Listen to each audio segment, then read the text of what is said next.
Hey guys, it's Kaz here, and today I am finally talking about my best and worst reads of 2021. So the way I've done this is on my best side, it's all the 5 stars I've given out in 2021, which was 9. If you saw my stats video, you would know I'm very picky with my 5 stars, so I've given 5 stars to 9 different books. I'm going to talk about them today. And on the worst side, I'm going to be doing it also star rating, just because that's star rating. So I'm going to be talking about all the books I've rated 2.5 and below. So yes. But before I kick straight into it, I'm going to throw in a few books I was disappointed by. Either I was expecting more or I thought it would be better. Might as well just throw a few in here. Because most of the books on the worst side are just, this was boring. So it's not as fun, is it? Let's go there first. One book I thought was pretty disappointing was Jay's Gay Agenda by Jason June. I just thought that this could have been a lot better. It really annoyed me how often the gay agenda, the list, was repeated in here. This is an arc. It might have changed for the actual release of the book, but like it was constant and it was just a list here and it just happened too many times. There's the list again. There's the list again. There's a bigger version of the list again. You see what I mean? It was just not as good as I hoped it would be. I reviewed it on Goodreads and reviewed it in a proper thing if you want full actual opinions. Another one, Anger is a Gift. I was hoping that this would be better. Basically, I like stuff that's harrowing, but this is like bad shit happens, bad shit happens, bad shit happens, more bad shit happens, bad shit keeps happening. Then some more bad shit happens, and then in like the last 2 pages this really stupidly unlikely wrap up happens. So I was expecting more.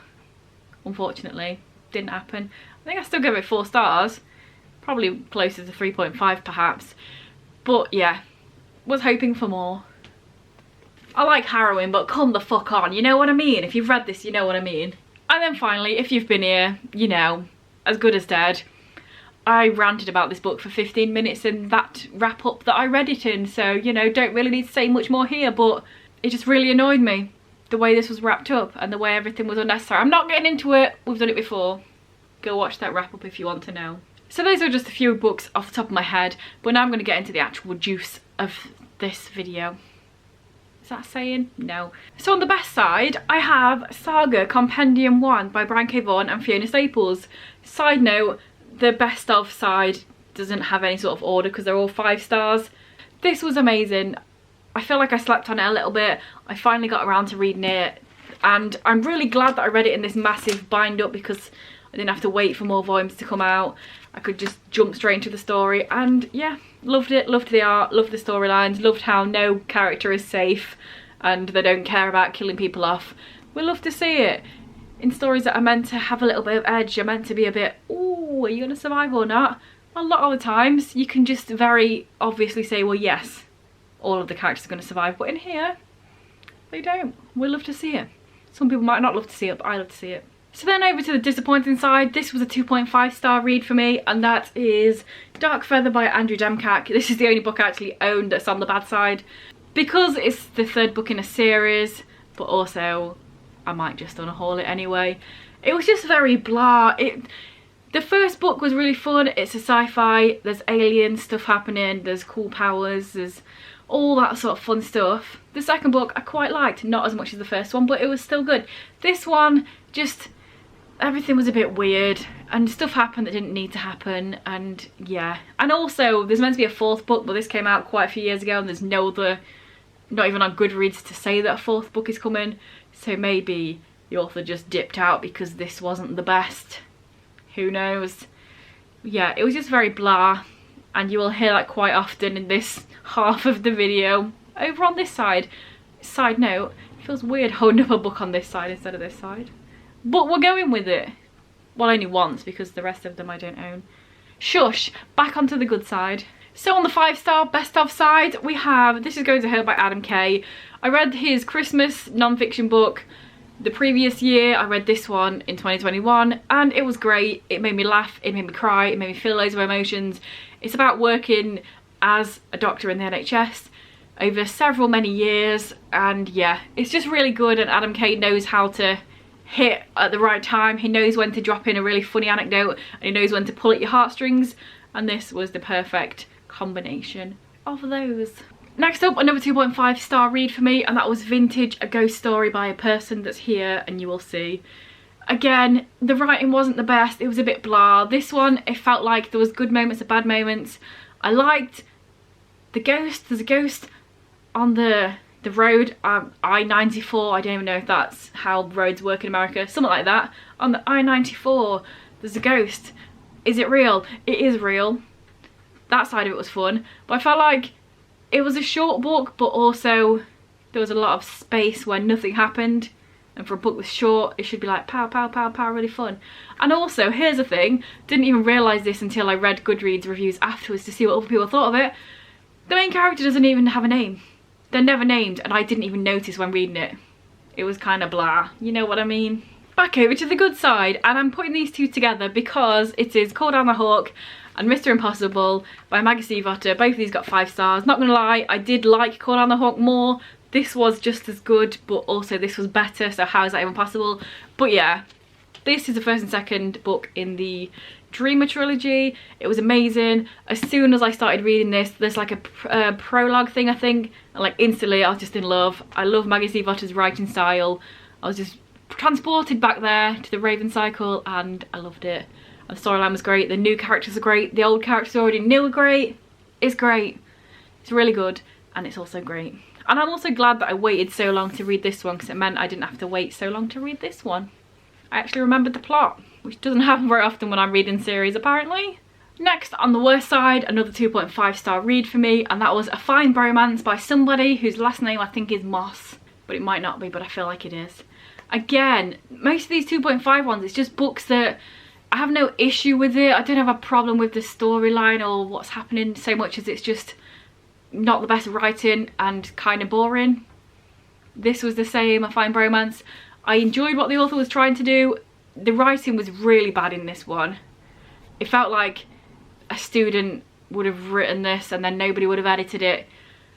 I liked the concept. I liked where I was going. It's about a couple of characters. One of them's asexual, if I remember. One of them's trans. Might have made that up, but I feel like that's what happened.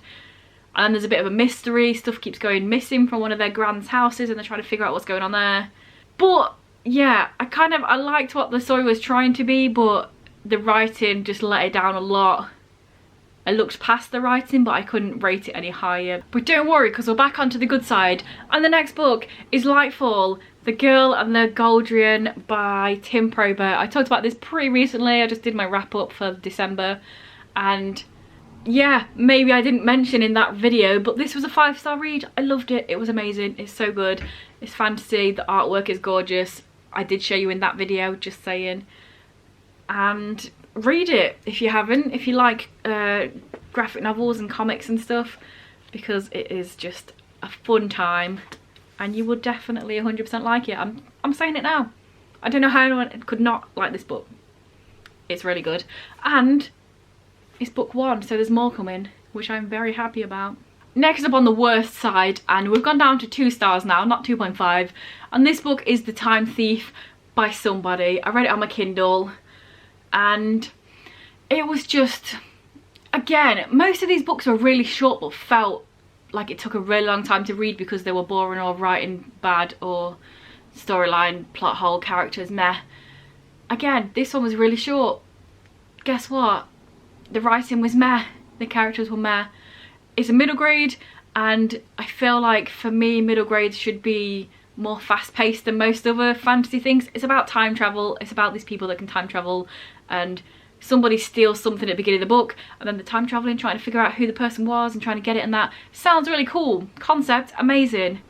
The idea, really good. The characters, we have most of the main characters are autistic. They're also people of colour. Loved that, but the way it was written was boring. It took me ages to read it because I just wasn't getting into it. It wasn't interesting or fun to read, which I feel like middle grade should be. And also it did that thing where the main character does a massive monologue for like 5 pages at the end of the book and tells you all the fun stuff instead of showing you it. So it wasn't the best, unfortunately. liked the concept, didn't like the execution. I'm gonna say we're about halfway through, perhaps, potentially, so let's just head on over to the message from one of our sponsors and then I shall be back with the rest of the books. I just laid down to feed Bunny and now I have this on me. I have this on me. I have this. Oh, you finishing her drags off? There's Bunny behind there. How can I do anything with all this mess? Especially these two. How, Ruben? Look how cute you are. Look how long your arms are. Look.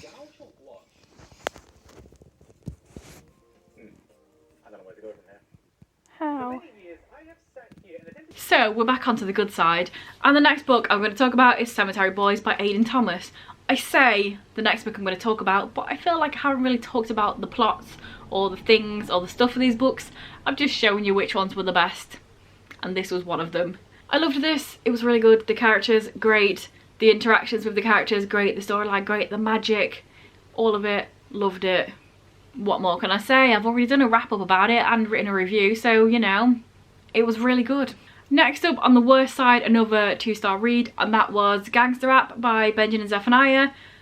Also, I just randomly remembered that 3 of my 7 books in the bad side I read in January 2021 because I was quickly looking through my Goodreads to try and refresh my memory about why I didn't like them. And yeah, 3 were in January, so that wasn't a very good start to the year, was it? Definitely doing better this time. But anyway, this book, I just don't gel with Benjamin Zephaniah's writing style, which is really unfortunate. I think he seems like a really cool person. His poetry is better. I even wrote in my review that there's like a 2-page introduction to this book and that was the most interesting part of the book. So he can write well. I just don't know if he can write well as a YA middle grade type of writer rather than from his own point of view in real life, because the writing is bad. I've read 2 of his books now. I'm not going to read any more because both of them, the writing was just not good. This is a book about 3 boys that are trying to make it as a rap duo. Not a duo, that's not how it works. A rap trio. And I just got really annoyed about how easy it was for them to get in there. They're from working class families.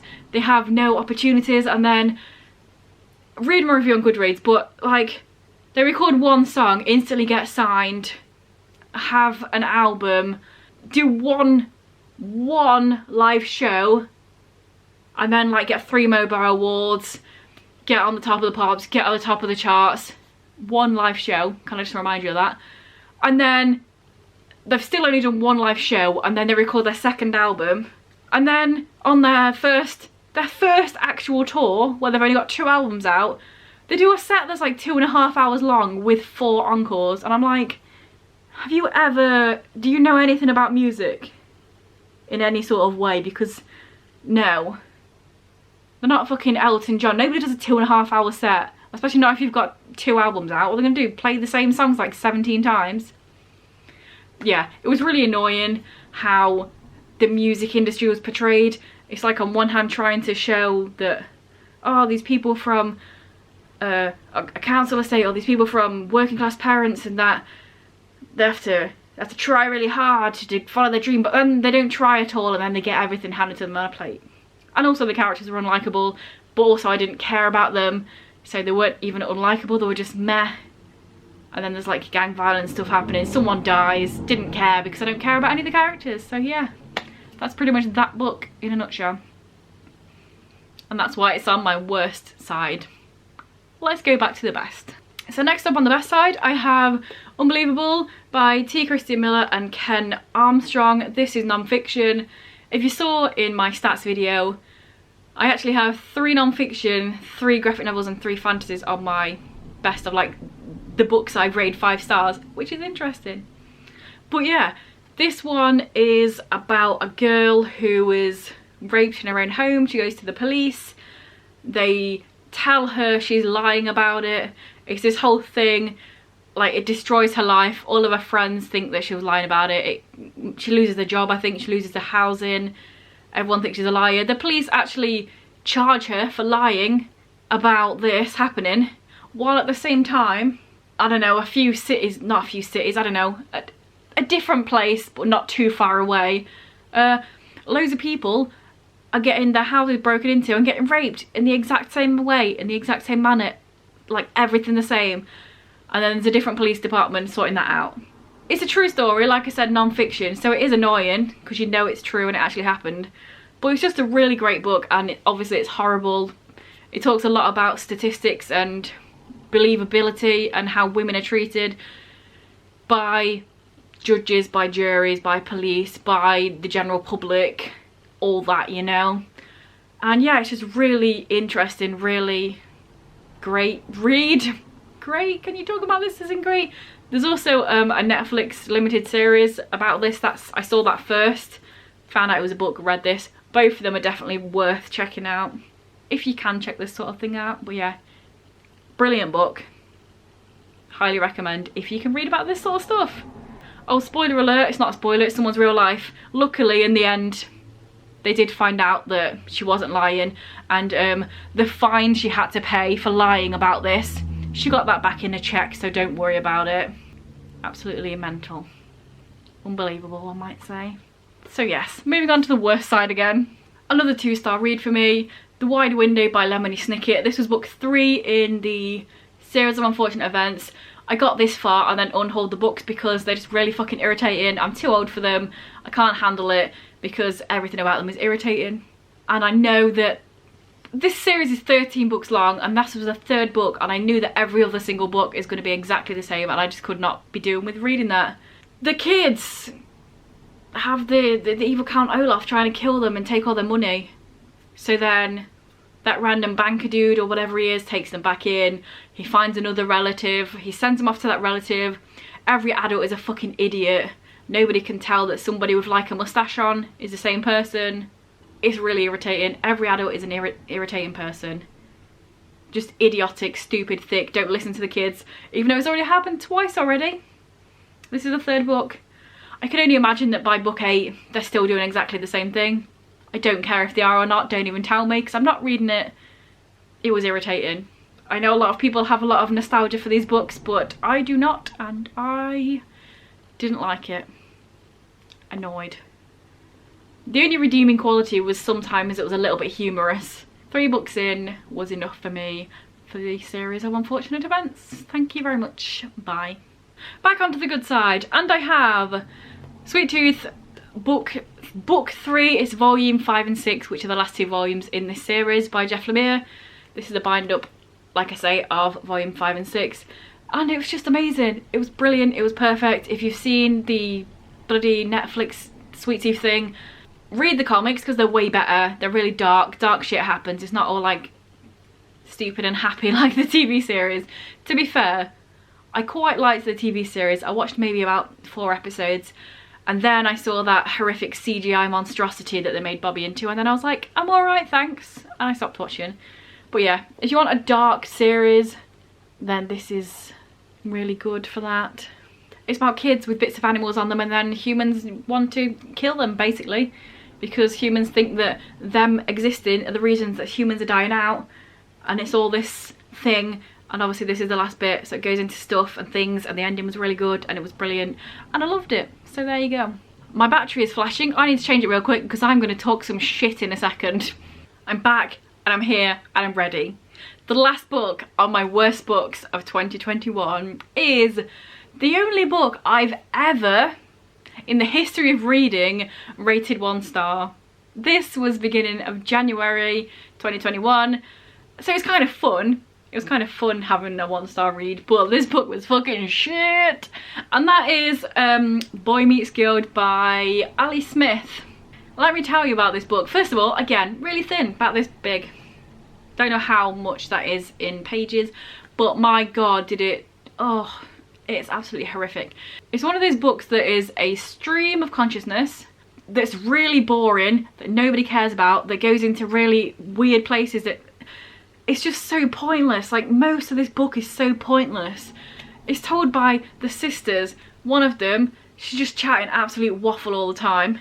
the beginning of the book is like 57 million pages of her just going, oh, I need to go to work, but instead I'm just going to go and walk down the river and sit in the river. Oh, my legs are wet. Oh, look, there's a bookshop. Oh, it's like constantly that.